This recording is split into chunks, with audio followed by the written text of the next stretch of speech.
Yeah. That was brilliant. You can't say follow the science and keep kids out of school.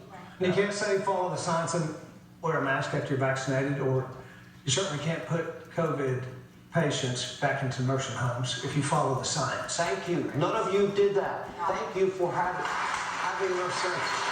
Amazing. Governor Knowles, you were on the show regularly throughout this pandemic. South Dakota never shut down. Never. We didn't close a single business ever. In fact, in South Dakota, we didn't even define what an essential business was, because according to the oath I took to the South Dakota Constitution, the U.S. Constitution, I didn't believe I had the authority to tell anybody that their business wasn't essential. I told my people I would trust them and that I was going to let them use personal responsibility to take care of their families, but keep their doors open, provide for their employees and their customers. And the people of South Dakota, appreciated it. We never issued a shelter in place, didn't mandate any masks or anything. And today we have the fastest growing GDP in the fourth quarter at 9.9% in the country. Our unemployment's 2.8%. We have the least amount of jobs lost, businesses closed, hours lost, wages lost from any employee in the country. And so what we did is we used conservative principles that we all talk about all the time. We've talked about them for years. We did them. And we're proving that it worked. And so that's really the story that I think we need to tell about 2020, is that leadership has consequences. And you just look at Democrat states and what happened to families and businesses there. You look at Republican states and how they're growing and they're thriving, and what all these leaders up here did, how it works for the American people. So we talk about statistics and facts all the time, but those stories are going to be powerful when we change the majority in Washington, D.C., and we change who's in the White House. One interview very early on, you said to me, I trust the people of my state, and I believe in them, and it paid off well for you.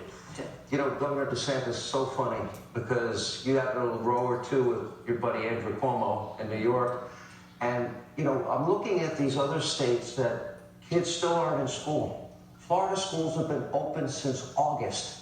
How is it possible they're watching you do this successfully and they still don't learn from it?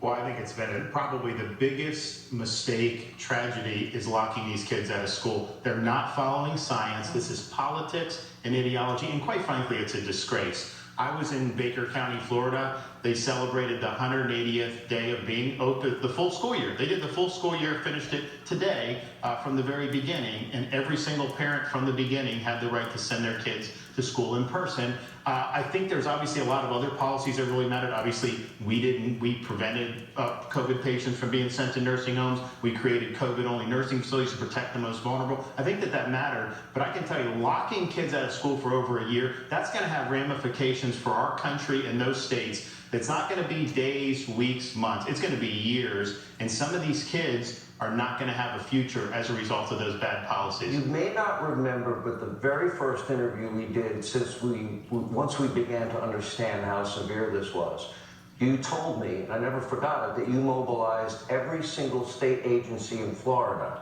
to protect the elderly, to protect the older population in your state, which is significant. Yeah, and so the results are 40 states have higher per capita mortality for age 65 and up compared to Florida. So we're one of the top 10 safest states for seniors. We prioritize our seniors for vaccination. CDC was saying do equity and political considerations. I said, no way.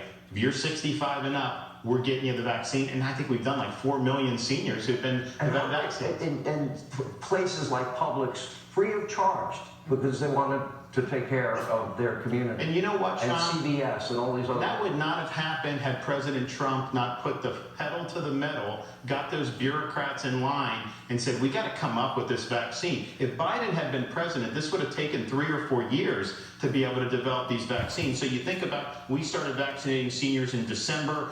We hit 1 million seniors in January, 2 million February. I mean, those are lives that were saved as a result of that presidential leadership. Well, I think saying President Biden and warp speed, they're direct opposites. I don't think anything is that. I'm just saying, by the way, the governors are not going to be responsible for any of the things I say as a talk show host. I give this disclaimer. Senator Sununu,